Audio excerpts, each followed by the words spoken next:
Welcome back to channel. कैसे हो आप सब? आई होप सब बढ़िया होंगे, है ना। और एग्जाम की प्रिपरेशन काफी अच्छे से करे होंगे। तो हम यहाँ पर लेकर आ गए हैं प्रोग्रामिंग फॉर प्रॉब्लम सॉल्विंग के इम्पोर्टेंट क्वेश्चंस। बेसिकली हम इसके अंदर देख रहे होंगे जो भी हमारे पिछले साल क्वेश्चन आए हुए हैं उन्हें काफी अच्छे से। तो सबसे पहले हम इस जो वीडियो है इसमें हम देखने वाले हैं 2023-24 का जो हमारा पेपर है उसका सॉल्यूशन देखेंगे, और ये दो पार्ट में आएगा। यहाँ पर हम सेक्शन ए और सेक्शन बी देख रहे होंगे, और हम सारा नेक्स्ट वीडियो में देखेंगे। और काफी अच्छे से मैं समझा दूंगा जो भी टॉपिक आए हुए हैं जिन्हें आप पेपर में छोड़ के बिल्कुल भी ना हो। और टॉपिक वही है जो ज्यादातर रिपीट होते हैं, ठीक है। तो अगर आपका सब्जेक्ट कोड BCS 101 या फिर BCS 201 है तो आप इस वीडियो को देख सकते हो, ठीक है। तो चलो वीडियो को स्टार्ट करते हैं। सबसे पहले मैं आपको दिखा दूं, हमारा 23-24 का यही पेपर है। आप देख सकते हो ये पूरा पेपर हम सॉल्व कर रहे होंगे बिल्कुल प्रोग्रामिंग के साथ, ठीक है। तो बिल्कुल भी दिक्कत नहीं आएगी, एक एक चीज मैं बहुत अच्छे से बताऊंगा, ठीक है। कैसे आप पेपर में लिख कर आओगे वो भी बता दूंगा आपको। तो सबसे पहले हमारा जो क्वेश्चन है सेक्शन ए में आप देख सकते हो यहाँ पर हमारे पास जो क्वेश्चन होते हैं वो होते हैं हमारे 7। और इसमें जो नंबर होते हैं हर क्वेश्चन के 2 नंबर मिल रहे होते हैं, ठीक है। तो हमारे पास 14 मार्क्स का जो है ये वाला हम पूरा सेट देखते हैं सबसे पहले, ठीक है। तो सबसे पहले हमारा जो क्वेश्चन है वो है define syntax, right the importance of syntax in programming. Basically syntax क्या होता है? आप जब भी किसी भी नई प्रोग्रामिंग में स्विच करते हो तो डिफर क्या होता है उसके अंदर? सिंटैक्स ही होता है, लॉजिक तो सेम ही रहता है। सिंटैक्स बेसिकली कीवर्ड्स है उसके, है ना, कहाँ पर ब्रैकेट लगाना है, कहाँ पे इंडेंटेशन लेना है, ये सब चीजें सिंटैक्स होती है, बेसिकली सेट ऑफ रूल्स, ठीक है। तो चलो देखते हैं इसकी डेफिनेशन।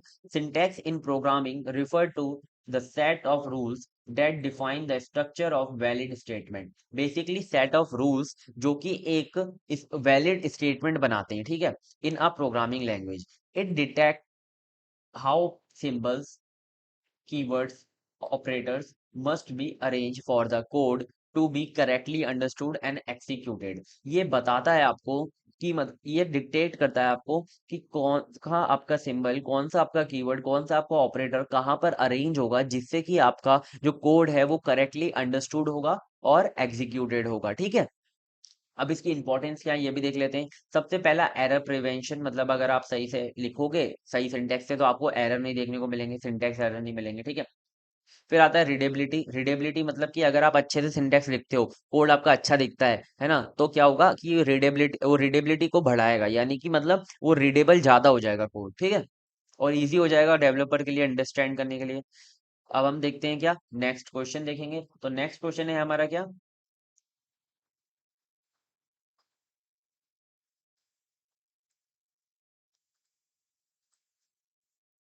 सो नेक्स्ट क्वेश्चन है हमारा memory hierarchy according to the access time. अब आपको ना यहाँ पर एक मेमोरी हायरार्की बनानी है। मेमोरी हायरार्की बहुत स्टैंडर्ड क्वेश्चन है और हर बार पूछा जाता है, ठीक है। तो मेमोरी हायरार्की क्या होती है? और as per the access time, और उसके बाजू में आपको ये भी लिखना है कि उसका कौन से का एक्सेस टाइम ज्यादा है, कौन से का एक्सेस टाइम कम है। तो देखो आप यहाँ पर मैंने एक मेमोरी हायरार्की बना रखी है ना। यही हमारी मेमोरी हायरार्की जो आपको याद करनी है। अगर 7 नंबर में भी आती है तो आपको यही एक्सप्लेन करके आनी है, अगर 2 नंबर में आती है तब भी आपको ये बनाकर आनी है, ठीक है। तो सबसे देखो यहाँ पर है ना, ये मैंने ये जो बनाया है इसका मतलब क्या है? Access time. यानी कि जितना आप नीचे जाओगे उतना एक्सेस टाइम आपका बढ़ता जाएगा, जितना आप ऊपर रहोगे उतना आपका एक्सेस टाइम सबसे कम रहेगा। तो सीपीयू रजिस्टर का एक्सेस टाइम सबसे कम रहता है, मैग्नेटिक टेप का सबसे ज्यादा रहता है। सीपीयू रजिस्टर बेसिकली हमारे जो वन बिट मतलब वो होते हैं ना फ्लिप फ्लॉप, जिसके अंदर आप बहुत कम टाइम के लिए अपने डेटा को स्टोर करते हो। कैशे मेमोरी आपके सीपीयू के अंदर ही होती है ना। और मेन मेमोरी आपकी प्राइमरी मेमोरी होती है जैसे कि आपकी रैम।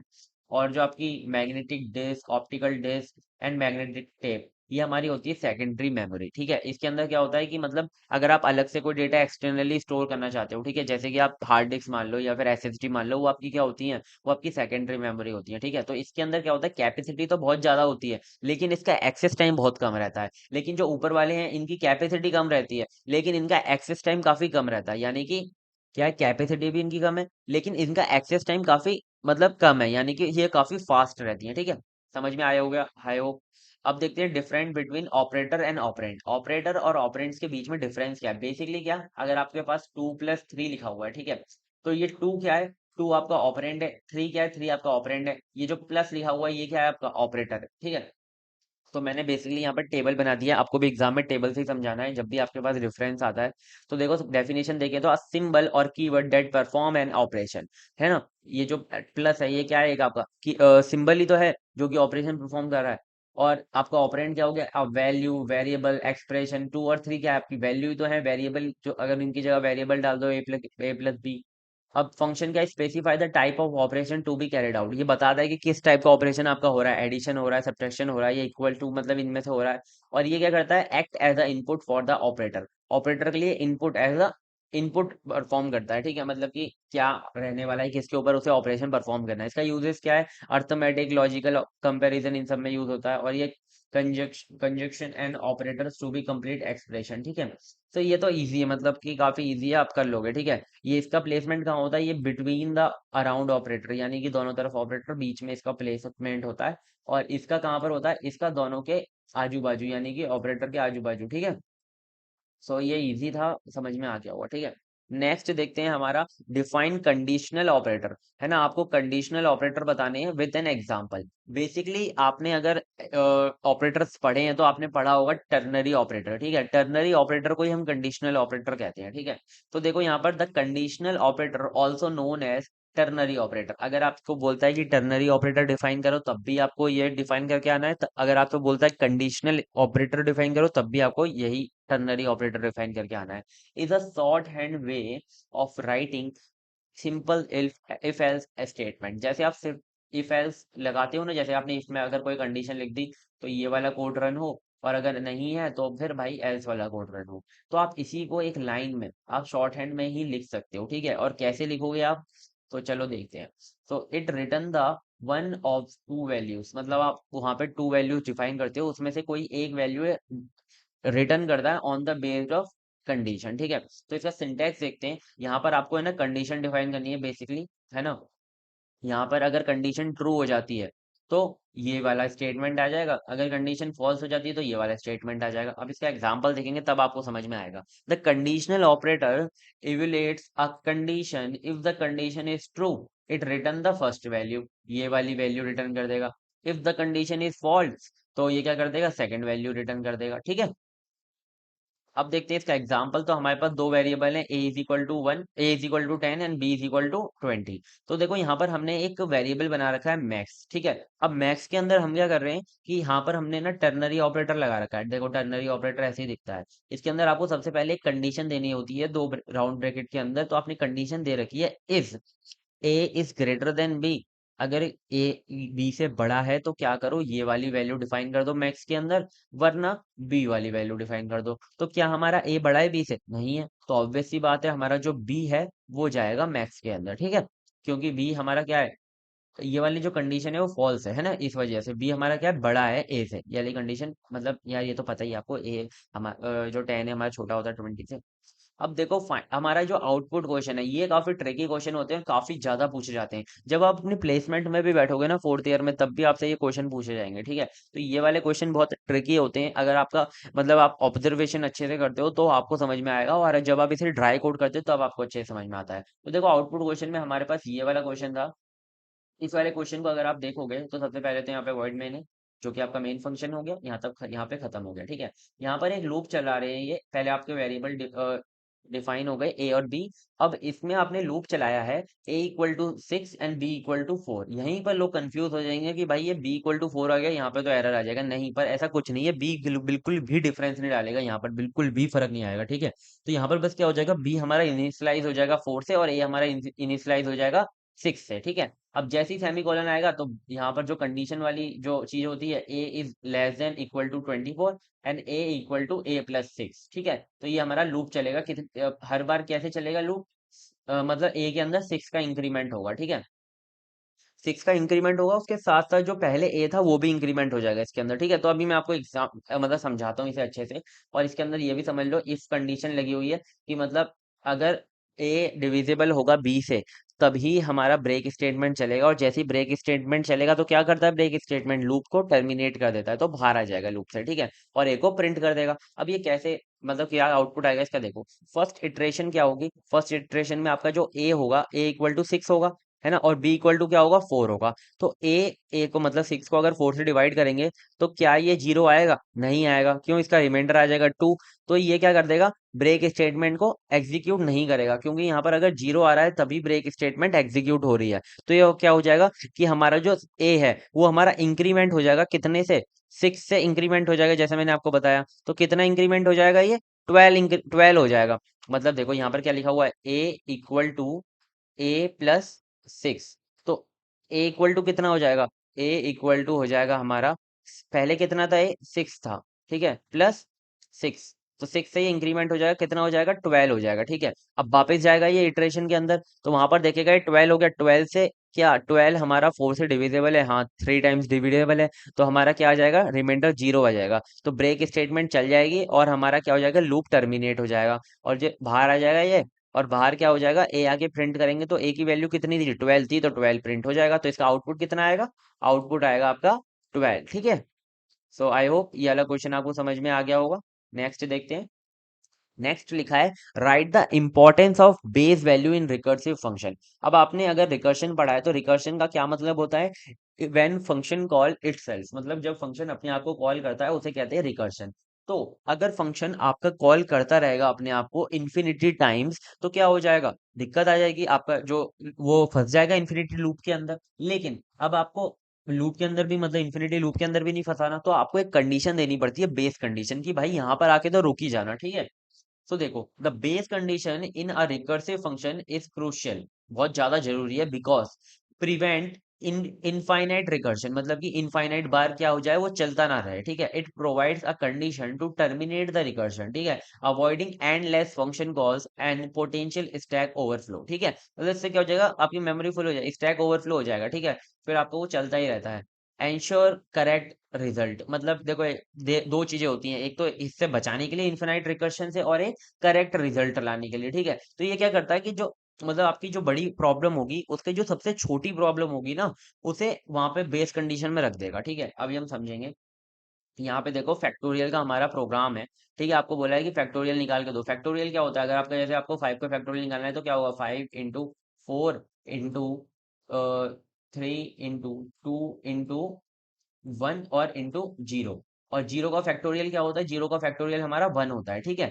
तो यहाँ पर हमें एक कंडीशन पता है कि अगर हमारा n इक्वल टू 0 हो जाता है ना, हमेशा अगर n इक्वल टू 0 हो जाता है तो रिटर्न क्या कर दो, 1। यानी कि हमेशा जो 0 का फैक्टोरियल होगा वो तो 1 ही रहेगा, ठीक है।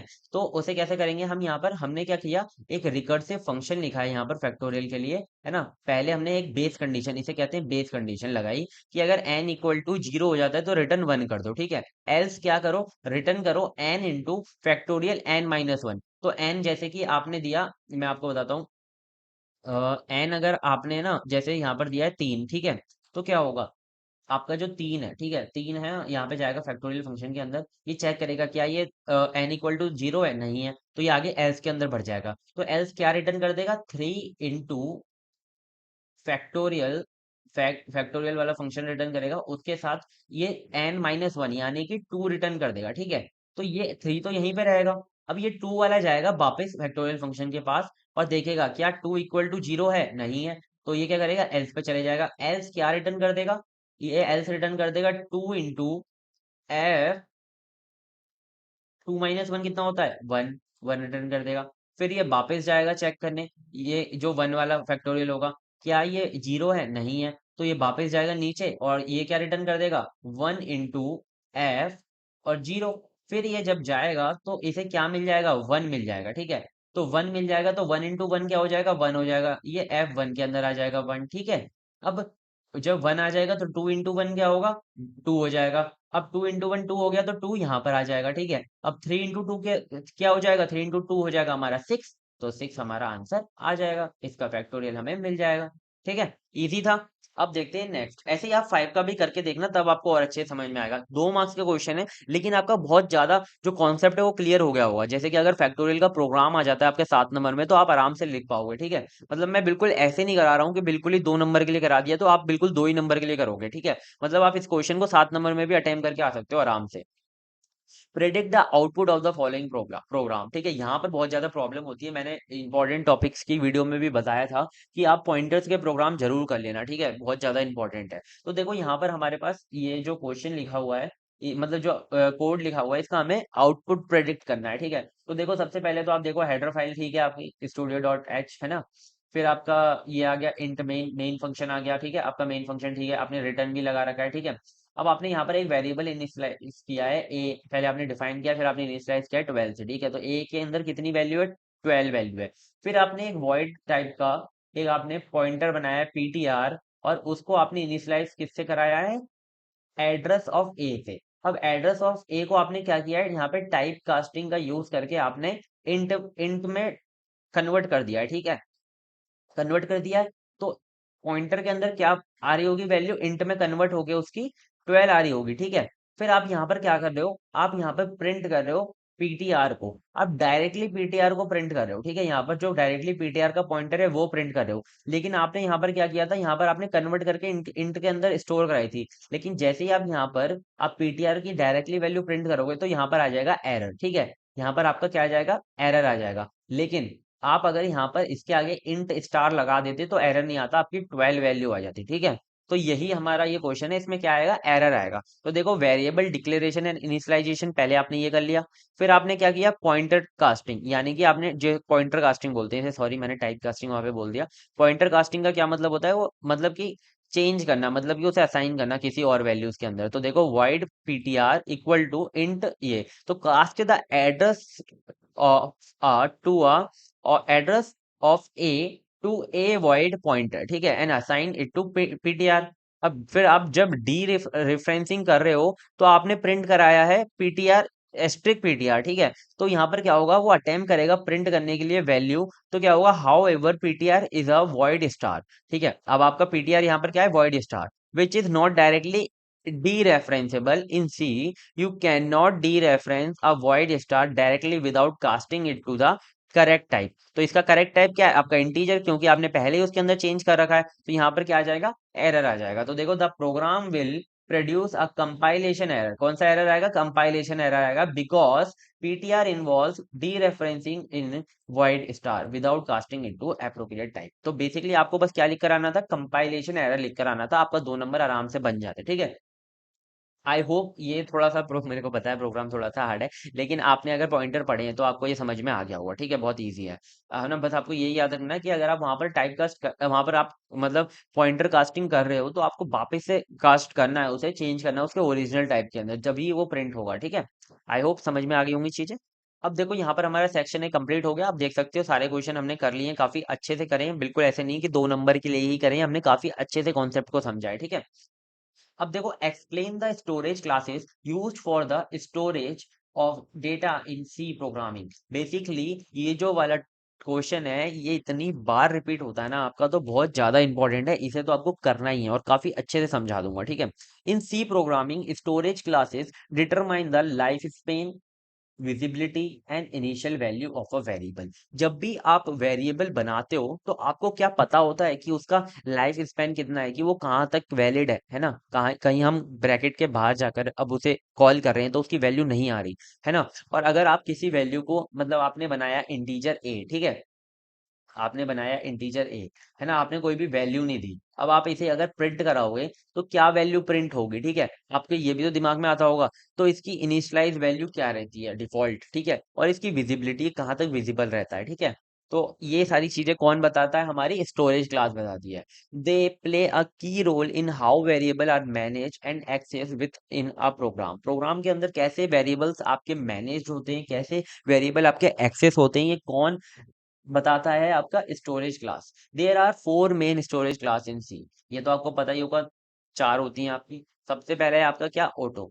ऑटो बहुत इजी है, ये अगर आप किसी में लिखते भी नहीं हो तब भी एज डिफॉल्ट ले लेती है ऑटो वाली वैल्यू। ठीक है, तो अब हम देखते हैं ऑटो के बारे में। इसका जो डिफॉल्ट स्टोरेज रहता है, स्टोरेज क्लास रहती है, मतलब कि ये क्या रहती है, डिफॉल्ट स्टोरेज क्लास रहती है। अगर आप देते भी नहीं हो ना इसका सिंटैक्स, जैसे कि आप है ना, मतलब यहाँ पर ऑटो इंट लिख रहा है, तो अगर आप ऑटो इंट भी नहीं लिखोगे, ठीक है, जैसे कि आप यहाँ पे क्या लिखा हुआ है, ऑटो इज ऑप्शनल। ठीक है, यानी कि अगर आप इंट एक्स लिखोगे ना तो बेसिकली ऑटो क्लास के अंदर ही जा रहा होगा। ठीक है, स्कोप स्कोप क्या होता है इसका? लोकल टू द ब्लॉक और function where it is declare. ठीक है, मतलब कि जैसे ये मेन फंक्शन, मतलब आपकी ये फंक्शन नाम का जो ये है फंक्शन, इसी के अंदर डिक्लेयर है, तो ये इसके अंदर ही इसका स्कोप है, इसके बाहर आप इसे मतलब नहीं यूज कर सकते हो। ठीक है, लाइफ टाइम कितना रहता है इसका? The variable exist only while the block और फंक्शन इज एग्जीक्यूटिंग, है ना, जब तक ये एग्जीक्यूटिंग हो रहा है तब तक ये इसका लाइफ टाइम रहता है, फिर खत्म, कोई काम नहीं इसका। इनिशियलाइजेशन।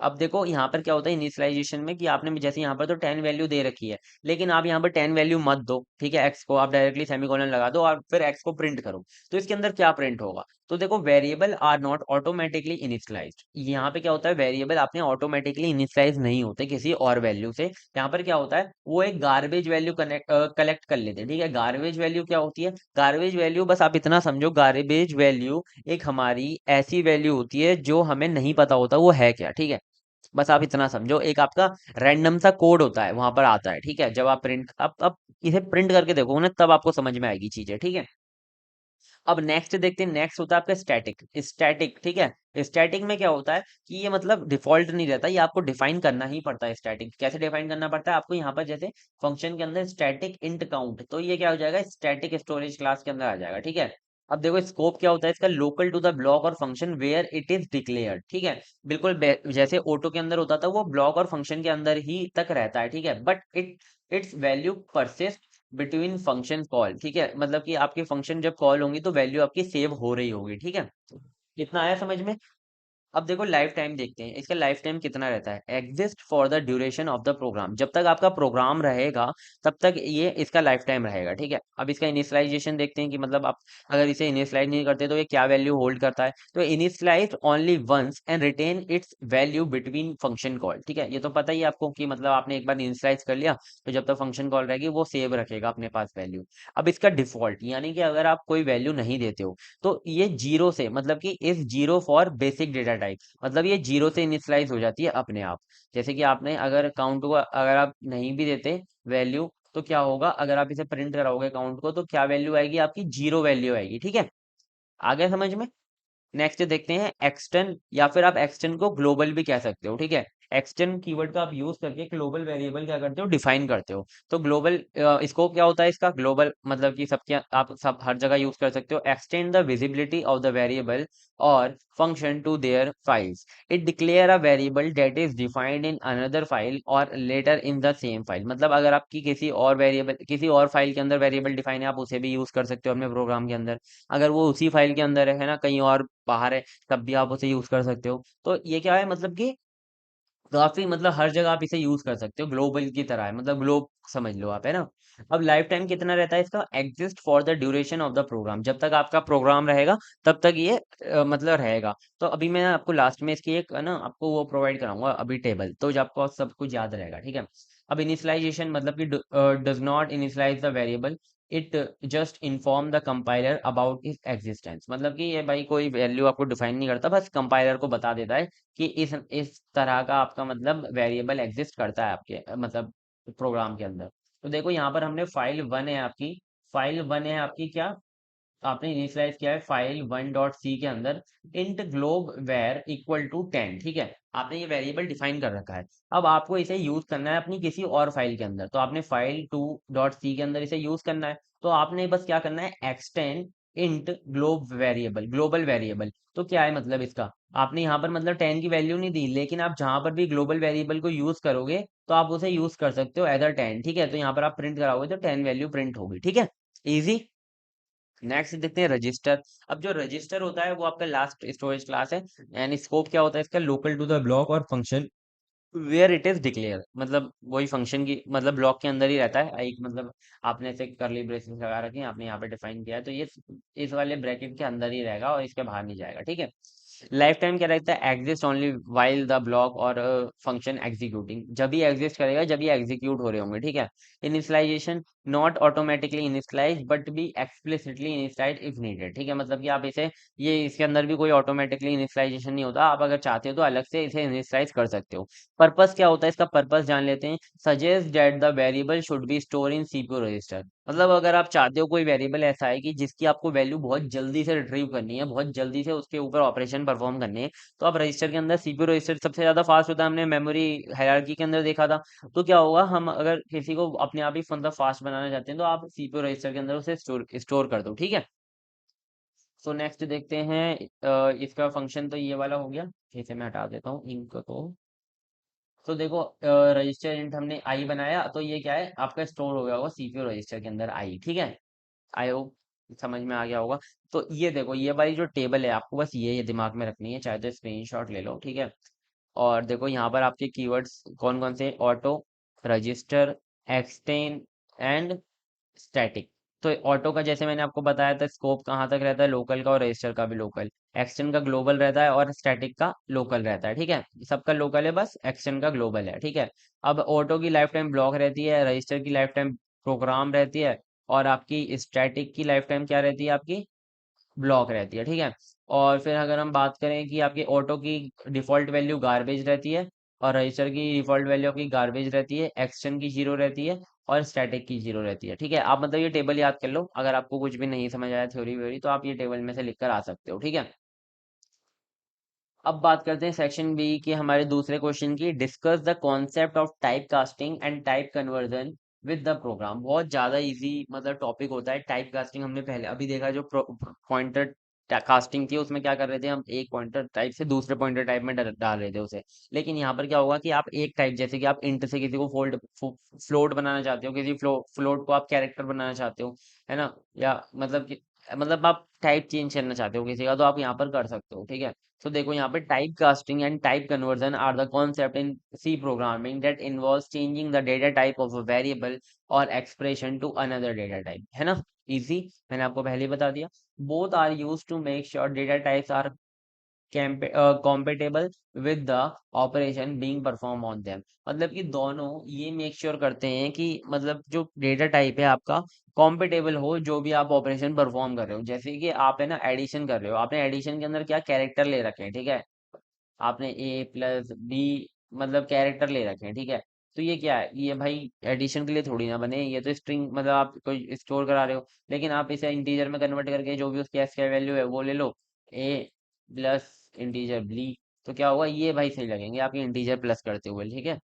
तो अब हम एक एक करके देखते हैं। सबसे पहले हमारा टाइप कास्टिंग। टाइप कास्टिंग का बेसिकली क्या मतलब होता है, आप अगर ऐसे टाइप की बात करो ना कास्टिंग के, तो मतलब आप एक तो आप एक्सप्लिसिटली करते हो जो आप अपने आप करते हो, और एक होती है इम्प्लिसिट, मतलब कि वो अपने आप हो जाती है, उसमें कोई आपकी जरूरत नहीं होती, ठीक है। तो देखो, type casting is the process of explicitly converting a variable from one data type two another by programmer, ठीक है। इजी सी बता दी मैंने आपको definition. It is done manually by placing the desired type in parentheses before the variable और the value. अगर आप किसी value या फिर वेरिएबल के आगे पैरेंथेसिस के अंदर टाइप लिख दोगे, जैसे कि आपने ए के आगे लिख दिया इंट, तो इंट आपका किस टाइप का बन जाएगा, इंटीजर टाइप का बन जाएगा ए आपका, ठीक है। अब देखो इसका हम एक वो देखते हैं एग्जाम्पल। तो देखो हमने यहाँ पर हेडर फाइल है, मेन फंक्शन है, मेन फंक्शन के अंदर हमने दो वेरिएबल बना रखे हैं ए और बी, उनको वैल्यू भी दे रखी है 5 और 2, ठीक है। अब आपने एक फ्लोट बना रखा है रिजल्ट, ठीक है। अब आप क्या चाहते हो कि ये भाई डिवाइड कर दो आप 5 और 2 को, ठीक है। तो अगर आप डिवाइड करोगे तो आपका जो आंसर है वो कितने किस क्या आएगा आंसर आपका। अगर आप 5/2 करोगे, दोनों इंटीजर हैं, तो 5/2 आंसर आएगा आपका 2, लेकिन एक्चुअल में आंसर क्या आना चाहिए, 2.5 आना चाहिए। तो आप क्या चाहोगे कि आप इनमें से एक को क्या करोगे, फ्लोट के अंदर कन्वर्ट कर दोगे, ठीक है। तो आपका जो ए है आपने फ्लोट के अंदर कन्वर्ट कर दिया, और अब आपका रिजल्ट जो होगा उसके अंदर आंसर स्टोर होगा 2.5 देन 000, ठीक है। तो यहाँ पे अगर आप रिजल्ट प्रिंट कर रहे हो तो आंसर क्या आ रहा है, 2.5000, मतलब एज डिफॉल्ट 6 वैल्यू लेता है ये, मतलब फ्लोट आपका डॉट के बाद, और रिटर्न कर दिया 0, ठीक है। प्रोग्राम इजी था। अब देखो, in this example the integer and without type casting a divide by b would be perform integer division and result 2, मैंने आपको बता दिया। लेकिन जब आप उसे फ्लोट कर दोगे तो क्या देगा आपका 2.5, ठीक है। समझ में आ गया। देखते हैं टाइप कन्वर्जन। बेसिकली वो जो टाइप कास्टिंग था वो आपका एक्सप्लिसिट था, ये आपका इम्प्लिसिट है, यानी कि अपने आप हो जाएगा type conversion. And also known as implicit type conversion और ऑटोमेटिक टाइप कन्वर्जन। ठीक है, आप अगर इनमें से कोई भी एक बात पूछी जाती है तो आप बता सकते हो इसके। ठीक है, is when that compiler automatically convert one data type two another without explicit instruction from the programmer. मतलब वो अपने आप ही कन्वर्ट कर दे। ठीक है, मतलब कि प्रोग्रामर की जरूरत ही ना पड़े अलग से चेंज करने की। This usually occur when variables of different types are used together in an expression। अगर कोई आपकी एक्सप्रेशन है, ठीक है, आप उसके अंदर अलग अलग टाइप के वेरिएबल्स को यूज कर रहे हो तो वहां पर ये चीज होती है। ठीक है, अभी हम एग्जांपल से समझते हैं इसे। तो देखो यहाँ पर हमारे पास एक मेन फंक्शन है, यहाँ पर हमने एक्स को इनिशियलाइज कर रखा है 10 से और फ्लोट को इनिशियलाइज कर रखा है 2.5 से, और फिर नेक्स्ट फ्लोट को हमने इनिशियलाइज मतलब बना रखा है जेड। ठीक है, तो देखो हमारे पास तीन वेरिएबल है एक्स वाई जेड। हमारा जो एक्स और वाई है वो हमारा अलग अलग है, इंटीजर और फ्लोट है। ठीक है, तो अब हम ऑपरेशन परफॉर्म करेंगे, जैसे कि हमने यहाँ पे ऑपरेशन परफॉर्म किया z equal to x into y. तो एक हमारा इंटीजर है, एक हमारा फ्लोट है, लेकिन ये क्या हो जाएगा, अपने आप कन्वर्ट हो जाएगा किसके अंदर, फ्लोट के अंदर। ठीक है, तो देखो एक्स इंटू वाई क्या था आपका 2.5 इंटू 10, तो क्या आएगा आंसर 25 आएगा आंसर। तो ये क्या करेगा, अपने आप ही उसे क्या कर देगा, फ्लोट के अंदर कन्वर्ट कर देगा। ठीक है, इंट टू फ्लोट लिख रहा है ना, तो ये क्या करेगा, आपका जो एक्स 10 था इंटीजर था उसे इसने अपने आप ही फ्लोट के अंदर कन्वर्ट कर दिया और आंसर ले आया। ठीक है, इजी।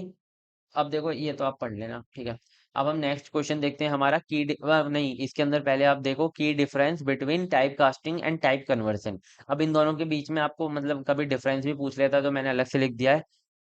देखो यहाँ पर, इसे चेंज करता हूँ स्लाइड को। टाइप कास्टिंग क्या होता है, तो टाइप कास्टिंग बेसिकली क्या है, explicit the programmer specify the conversion. यहाँ पर अलग से वो बताएगा प्रोग्रामर। सिंटेक्स क्या है आपका, डन यूजिंग टाइप, यानी कि आपको ऐसे ब्रेसिस यहाँ जो आपके वो होता है पेरेंथेसिस इसके अंदर आपको टाइप लिखना पड़ता है। Control give the programmer control over how conversion are done, मतलब आपको अच्छा खासा कंट्रोल मिल जाता है कि आपको किस तरीके से चाहिए, है ना। अब बात करो टाइप कन्वर्जन की, तो टाइप कन्वर्जन में वो अपने आप ही हो रहा होता है, तो इम्प्लीसिट होता है ये। The compiler automatically perform the conversion. अब नॉन एक्सप्लिसिट सिंटैक्स, इसमें कोई भी सिंटैक्स नहीं होता, वो अपने आप होता है, कोई दिक्कत नहीं आती इसमें। लेस कंट्रोल, थोड़ा सा कंट्रोल कम हो जाता है। ठीक है, अब प्रोग्रामर अपने आप ही नहीं बता पा रहा है ना, कंपाइलर ही बता रहा है ना। बहुत इजी वे में समझा रहा हूँ, है ना, मतलब कि आपको समझ में आ जाना चाहिए, बहुत इजी है। ठीक है, सो अब हम नेक्स्ट क्वेश्चन देखें, write a program to print the pattern. अब देखो ये जो क्वेश्चन है ना आपका तीनों पेपर में आया हुआ है। ठीक है, ये वाला क्वेश्चन नहीं, मतलब कि ये क्वेश्चन की पैटर्न प्रिंट करने के लिए। तो आपके जो पैटर्न है ना, मैं आपको मतलब आप अगर कहोगे तो मैं सारे पैटर्न एक मतलब वीडियो के अंदर करवा दूंगा। ठीक है, अगर आप कमेंट करोगे तो यहाँ पर हमारा एक क्वेश्चन आया था, आपको ये वाला जो पैटर्न है प्रिंट करना था। ठीक है, तो आप ये वाले पैटर्न को ध्यान से देखो। ठीक है, ये वाले पैटर्न को अगर आप ध्यान से देखो तो पहले आपका प्रिंट हो रहा है एक स्टार, फिर आपका प्रिंट हो रहा है दो स्टार, ठीक है, फिर आपका प्रिंट हो रहा है थ्री स्टार, है ना, फिर आपका प्रिंट हो रहा है फोर स्टार। ठीक है, यहाँ पर क्या हो रहे हैं, स्टार आपके इंक्रीज हो रहे हैं। ठीक है, तो आपके ये फोर स्टार इंक्रीज हो गए। अब फिर क्या होगा, आपके जो स्टार हैं वो डिक्रीज हो रहे हैं। ठीक है, यहाँ पर क्या हो रहे हैं, स्टार आपके डिक्रीज हो रहे हैं किसके बाद, फोर के बाद। तो हम इसे कैसे बनाएंगे, ठीक है, अब देखते हैं इसे। यहाँ पर आपका लूप्स का यूज होगा, आपको लूप्स की नॉलेज होनी चाहिए। ठीक है, तो लूप्स का यूज होगा तो सबसे पहले हम पहले क्या करेंगे, रो और कॉलम को डिफाइन करेंगे। तो बेसिकली ये जो होते हैं हमारे, ये एक, दो, तीन, चार, पाँच, छ, सात, ये क्या है आपके रो हैं। ठीक है, अब ये जो है एक, दो, तीन, चार, ये क्या है आपके कॉलम है। ठीक है, तो हम इसी को लेकर चलेंगे और इसे बनाएंगे। ठीक है, पैटर्न को तो बेसिकली यहाँ से हम चलेंगे, यहाँ से लेकर यहाँ तक हम एक लूप के अंदर बनाएंगे और इसके नीचे वाला हम एक लूप के अंदर बनाएंगे। ठीक है, तो कैसे बनाएंगे चलो जल्दी से देख लेते हैं। सबसे पहले आपने रो और कॉलम को डिफाइन कर दिया, फिर आपने एक लूप लगाया है ये वाला। ठीक है, तो आप ये वाले लूप की अगर आप बात करो तो ये क्या प्रिंट कर रहा होगा, ये आपका ये प्रिंट कर रहा होगा। देखो चलो इसे पढ़ देखते हैं। ठीक है, तो लूप चलेगा आपका वन से लेकर फोर तक। ठीक है, यानी कि one, two, three and four, ये चार बार चलेगा आपका लूप। ठीक है, तो हर बार क्या होगा इसमें एक की मतलब इंक्रीज होगा, यानी कि वन टू थ्री फोर, है ना। लूप के अंदर क्या हो रहा है कि कॉल इक्वल टू वन। अब लूप आपका ये वाला पहले आपका ये मतलब जो आपका लूप चलेगा पहले रो वाइज चलेगा, फिर उसके अंदर हर बार कॉलम वाइज चलेगा आपका लूप। ठीक है, तो देखो यहाँ पर क्या होगा, सबसे पहले आपका रो वन, यानी कि आप फर्स्ट रो पर हो। ठीक है, आप पहली वाली रो पर हो। यहाँ पर हम स्ट्रक्चर बनाए थे इसका। ठीक है, आपकी कितनी कॉलम रहने वाली है, चार कॉलम रहने वाली है। ठीक है, और रो कितने रहने वाली हैं आपकी, रो रहने वाली हैं आपकी ज्यादा रहने वाली है। ठीक है, अभी हम कुछ बना लेते हैं। तो देखो हम कहाँ पर है, पहली रो पर है, तो आपका पॉइंटर यहाँ पर है, ठीक है। अब आप क्या कर रहे हो, यहाँ पे कॉलम इक्वल टू वन, यानी कि आप कॉलम वन इस वाले कॉलम पर हो, ठीक है। और कॉलम कहाँ तक चलेगा, जहां तक आपकी रो है, और रो कितनी है आपकी, वन है यहाँ पर, तो एक ही बार चलेगा ये, तो एक बार चला और इसने क्या करा दिया, स्टार आपका प्रिंट करा दिया, ठीक है। अब ये वापस जाएगा ऊपर, और ऊपर जाने से पहले क्या करेगा, एक ब्रेक डाउन हमने लाइन यहाँ पर डाली है कि यहाँ पे क्या करो भाई, लाइन को ब्रेक कर दो, तो ये नेक्स्ट लाइन पर आ जाएगा, ठीक है। अब नेक्स्ट लाइन में क्या है, आपकी रो हो जाएगी टू, ठीक है, तो ये टू नंबर पर है, ठीक है, टू नंबर पर है। टू नंबर पे अंदर जब कॉलम के अंदर जाएगा तो कॉलम क्या है, वन है, तो ये कहाँ तक चलेगी, रो तक, और वन और टू, ठीक है, दो बार चलेगा, तो पहले आपका स्टार यहाँ पे प्रिंट होगा, फिर आपका स्टार यहाँ पे प्रिंट होगा, ठीक है। समझ में आ गया, इजी।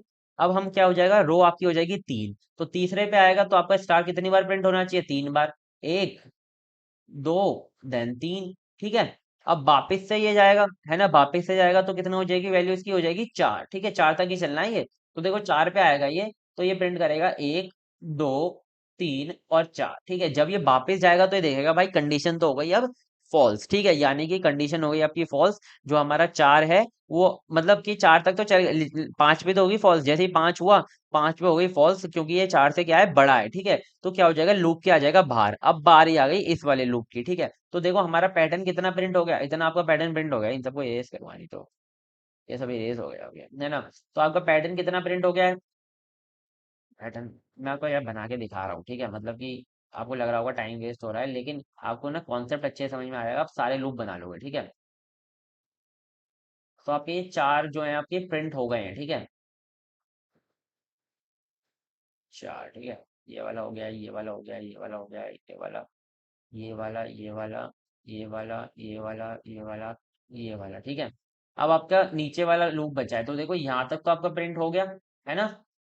अब नीचे वाला लूप में हम जाएंगे, तो यहाँ पे जो नीचे वाला लूप है ना, यहाँ पर क्या हो रहा है, हमारे जो स्टार है वो डिक्रीज होंगे, ऊपर वाले में क्या हुए थे, इंक्रीज हुए थे, ठीक है। यहाँ पर क्या होंगे, स्टार आपके डिक्रीज होंगे।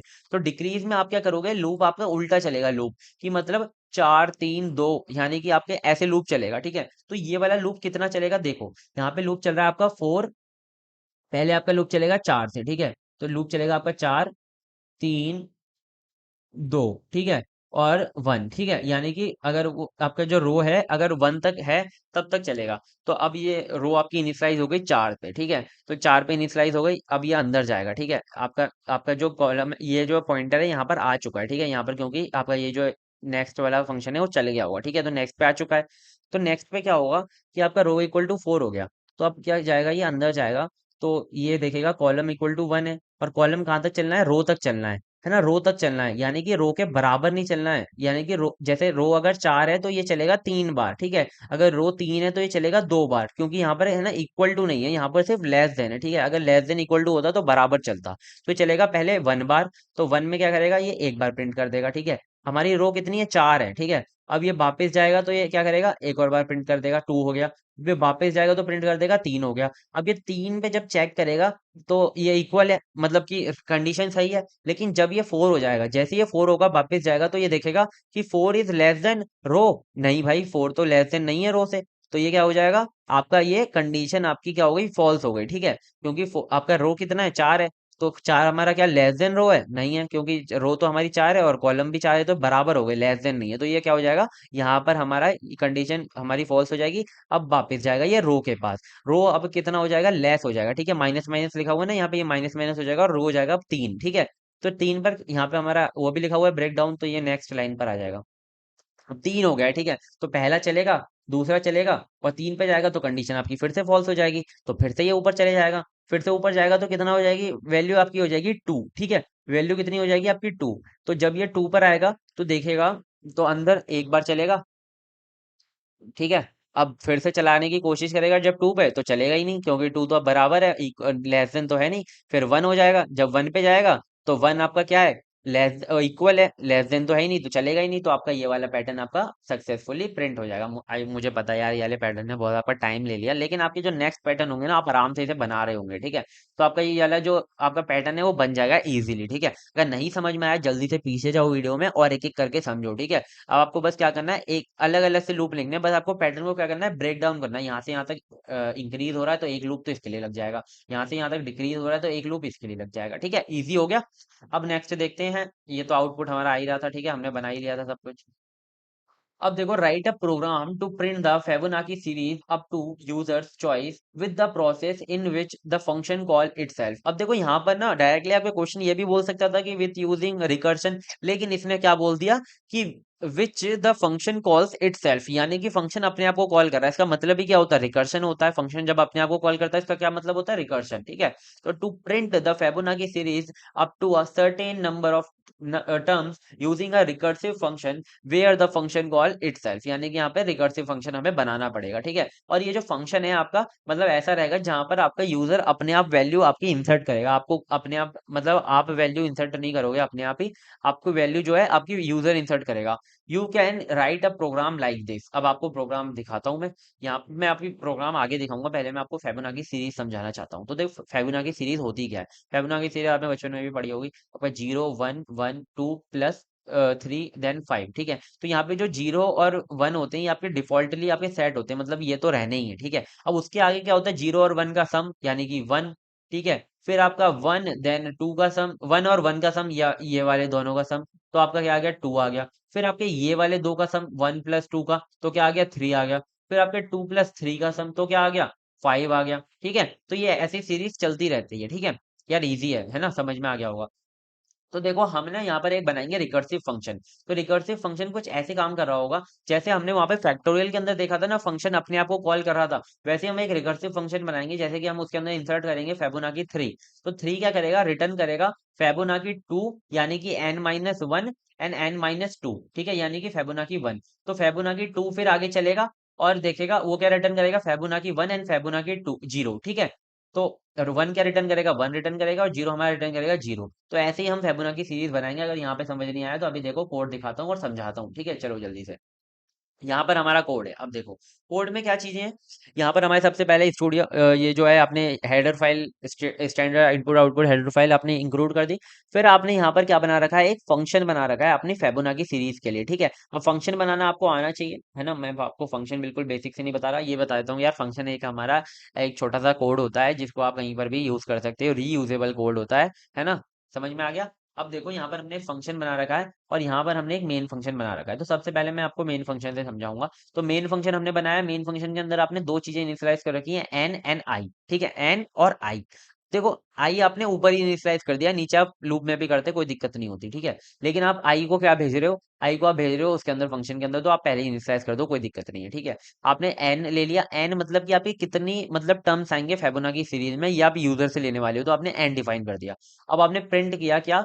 Enter the number of terms. ठीक है, मतलब कि आप एंटर करो भाई कितने नंबर ऑफ टर्म्स आपको चाहिए। तो स्कैनफ क्या करेगा? उस टर्म्स को लेगा और एन के अंदर स्टोर कर देगा। ऐसे लिखते हैं ना इनपुट, आपको पता होगा।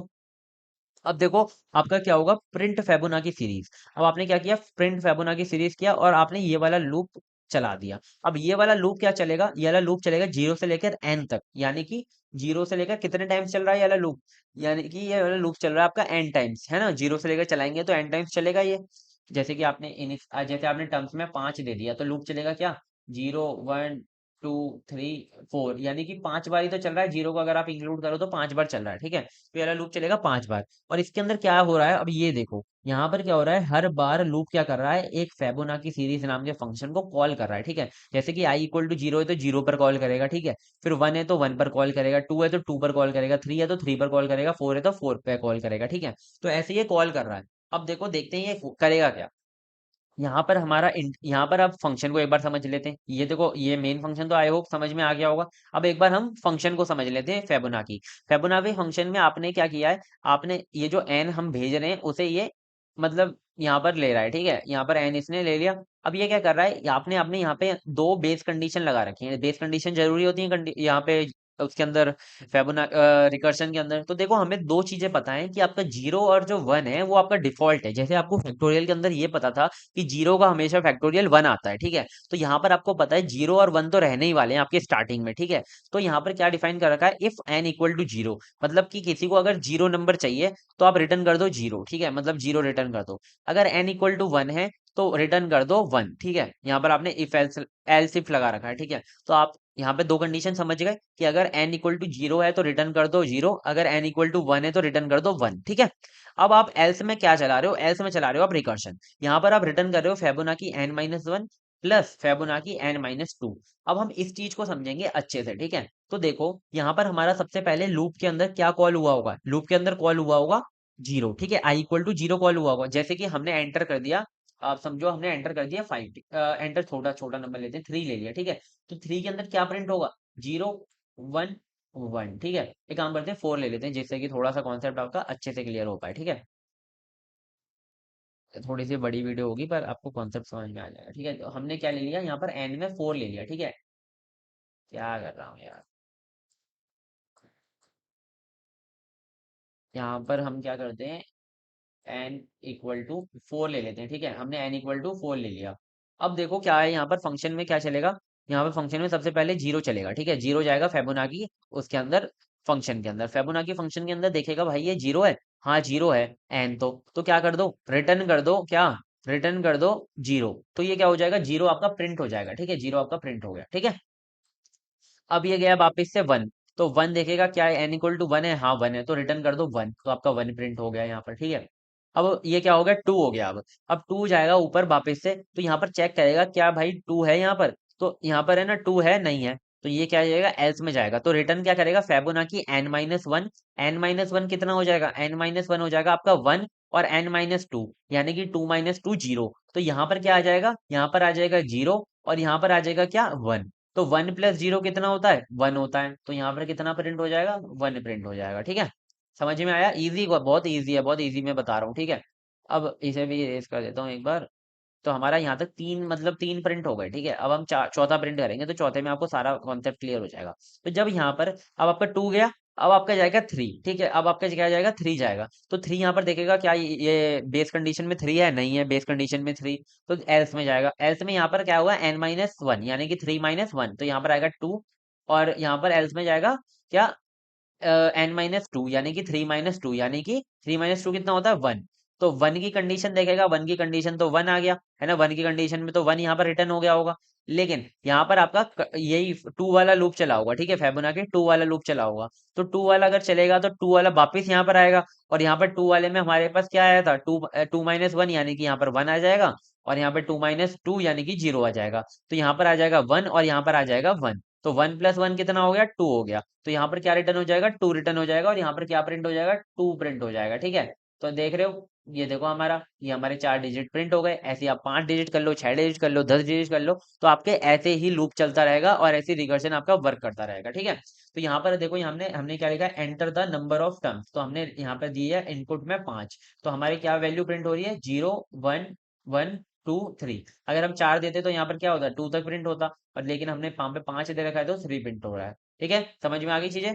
अब देखो यहाँ पर ना 5 का मैं आपको रिकर्सिव भी बता देता हूँ। तो 5 आपने एंटर किया होगा, तो 5 कैसे कैसे, 4 और 3 बन गया होगा, 4 और 3 बन गया होगा। तो 4 का अगर हम देखेंगे तो फोर फोर का 3 और 2 बन गया होगा, ठीक है। 3 का देखेंगे तो 2 और 1 बन गया होगा। अब वन का तो आपको पता है वन आ जाएगी वैल्यू, जीरो की आपको पता है जीरो आ जाएगी वैल्यू, वन की वन आ जाएगी। तो टू के अंदर क्या हो जाएगा, टू के अंदर आ गया होगा वन, थ्री, और ये इसकी वैल्यू आ गई होगी वन, थ्री अंदर आ गई टू, ठीक है। और यहाँ से अगर हम देखें, तो यहाँ से वैल्यू जीरो, यहाँ से वैल्यू वन, तो यहाँ पर आ गई वैल्यू वन। यहाँ से वैल्यू कितनी, जीरो वन, यहाँ पर आ गई वन, यहाँ पर आ गई वन, तो यहाँ पर भी कितनी आ गई, टू, ठीक है। तो यहाँ पे 2 और 1 कितना हो गया, थ्री, और यहाँ पे 3 और 2 कितना हो गया, 5, ठीक है। तो ऐसी आपकी वैल्यू क्या हो जाएगी, आपकी वैल्यू ऐसी चलती रहेंगी, और वहां पे प्रिंट होते रहेंगे, ठीक है। इजी है, बहुत इजी है, ठीक है। आई होप कॉन्सेप्ट आपको समझ में आ रहा होगा, ठीक है। नेक्स्ट देखते हैं हमारा क्या, right the short notes on link list and macros. तो आपको एक एक करके दोनों के बारे में मैं बताता हूँ। यहाँ पे तो आपको छोटा लिख कर आना था, मैं आपको काफी अच्छे से डिटेल में बताता हूँ लिंक लिस्ट होता क्या है और मैक्रोज क्या होते हैं, ठीक है। तो लिंक लिस्ट की अगर हम बात करें, तो लिंक लिस्ट यानी कि मतलब कि कुछ लिस्ट जो है वो कनेक्ट हो रही है, लिंक हो रही है, ठीक है। आप ऐसे समझो अभी। तो देखो नेक्स्ट हम देखते हैं यहाँ पे, a link list in a data structure, इधर डेटा स्ट्रक्चर, ये क्या है, एक डेटा स्ट्रक्चर है, ठीक है। मतलब कि डेटा को एक स्ट्रक्चर के अंदर रखने के लिए ये एक चीज है, ठीक है। मतलब इतना समझो, use to store a collection of element, किसके लिए यूज होता है, कलेक्शन ऑफ एलिमेंट को स्टोर करने के लिए। भैया पर ये तो एरे भी हमारा स्टोर कर रहा था, ये फिर अलग कैसे है, यही तो बात है, ये थोड़ा सा अलग है, ठीक है। एरे भी हमारा स्टोर कर रहा था, लेकिन ये क्या करेगा, वेयर ईच एलिमेंट, हर एक एलिमेंट क्या होगा, कॉल्ड अ नोड। हर एक एलिमेंट को हम क्या कहेंगे, नोड कहेंगे, ठीक है, नोड कहेंगे। अब कंटेन्स टू पार्ट, दो पार्ट ये कंटेन करेगा। पहला पार्ट कंटेन करेगा डेटा, यहाँ पर डेटा रहेगा। दूसरा पार्ट कंटेन करेगा रेफरेंस यानी कि पॉइंटर, यानी कि जो नेक्स्ट नोड रहेगा उसका ये एक एड्रेस अपने पास रखेगा, ठीक है। इसे ही कहते हैं हम क्या, link list.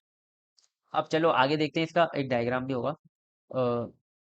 Unlike arrays, link list do not require continuous memory location, यानी कि ये जो स्टोर होते हैं ना, ये कंटिन्यूअस मेमोरी लोकेशन में स्टोर नहीं होते, फ्लेक्सिबल रहते हैं, मतलब अलग अलग जगह पे स्टोर होते हैं और मेमोरी का काफी अच्छे से यूज हो जाता है, ठीक है।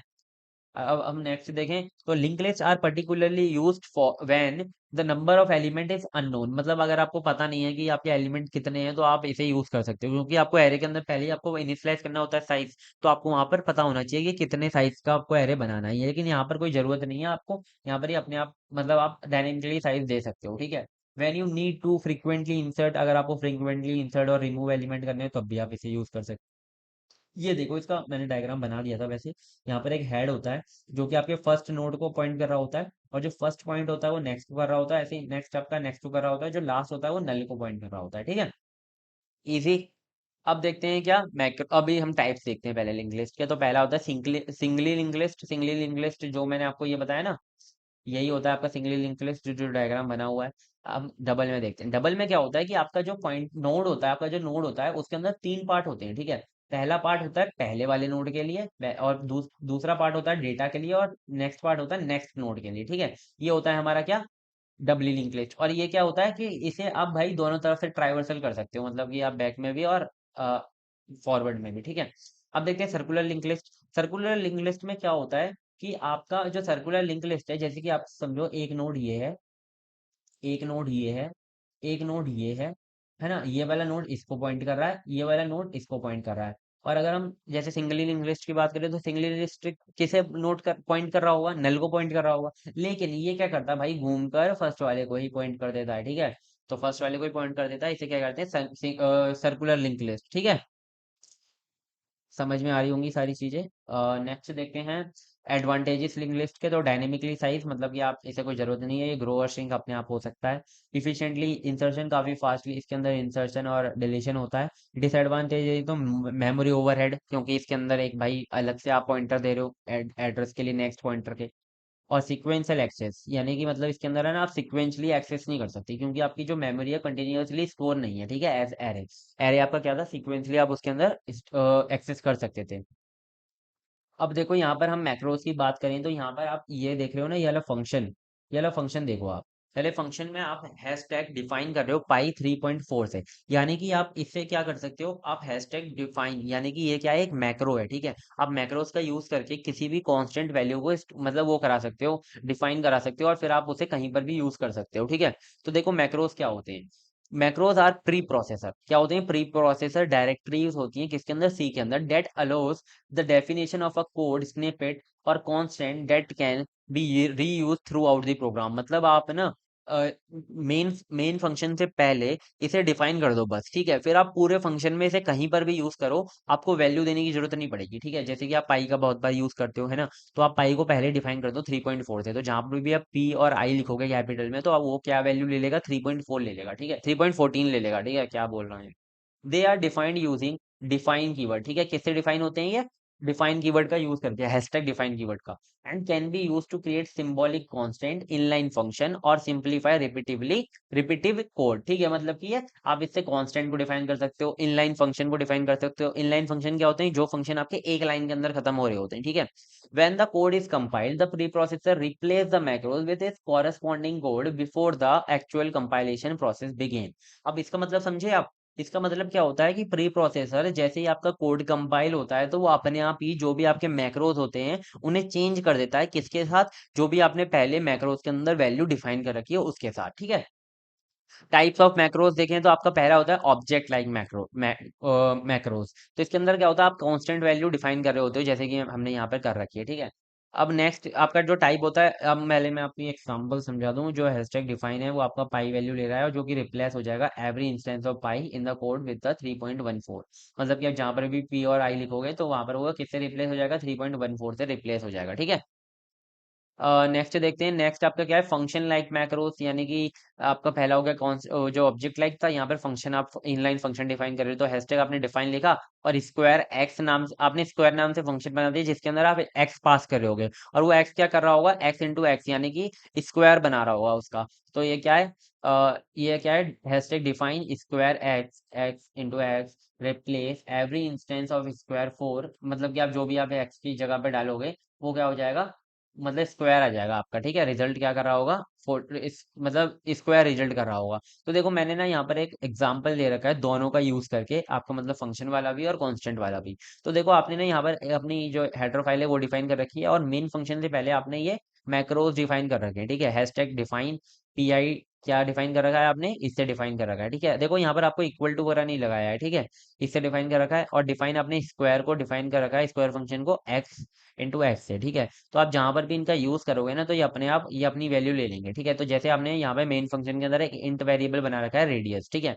तो ये क्या है, रेडियस इक्वल टू 5 दे रखा है आपने। अब एरिया क्या होता है, सर्कल का एरिया होता है पाई इंटू रेडियस का स्क्वायर, है ना, पाई आर स्क्वायर होता है। तो क्या होगा, एरिया क्या होगा, पाई आपने लिख दिया तो पाई अपने आप वैल्यू ले लेगा पाई की, और आपने स्क्वायर लिख दिया रेडियस। ठीक है, तो रेडियस के अंदर जो भी वैल्यू होगी उसका स्क्वायर होकर आपको मिल जाएगा। तो जब आप इसे प्रिंट कराओगे तो आपको आंसर ये मिल जाएगा 78.53, यही आंसर आता है जब आप इसका सर्कल निकालते हो 5 रेडियस से। ठीक है, तो आई होप आपको मैक्रोज भी समझ में आ गए होंगे, पूरा सब कुछ समझ में आ गया होगा। ठीक है, तो यहाँ पर हमारा सेक्शन बी भी कंप्लीट हुआ। आप देख सकते हो ये सारे क्वेश्चन मैंने आपको करा दिए, और काफी अच्छे से कराए हैं, बिल्कुल भी एक भी ऐसा पॉइंट नहीं छोड़ा कि भाई इस लेवल से करा रहा हूँ कि बिल्कुल आपको सब कुछ आना आता हो। आपको बिल्कुल बेसिक बिगिनर से करा रहा हूँ। ठीक है, मतलब आपको कुछ भी नहीं आता ना, क्योंकि मुझे पता है यार फर्स्ट ईयर में बच्चों को नहीं आता। ठीक है, लेकिन जब अगर आप इस लेवल से समझोगे तो आपको आगे भी कोई दिक्कत नहीं आएगी। हर एक कोड को जब आप ड्राई रन करके देखोगे, हर एक कोड को जब आप कॉपी में लिख कर देखोगे, तब देखना आप मतलब पेपर में क्या फोड़ोगे। ठीक है,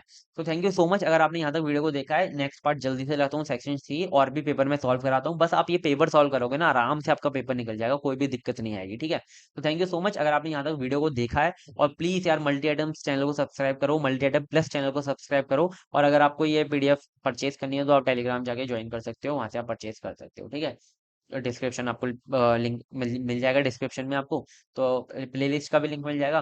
तो thank you so much, bye bye, all the best for exam.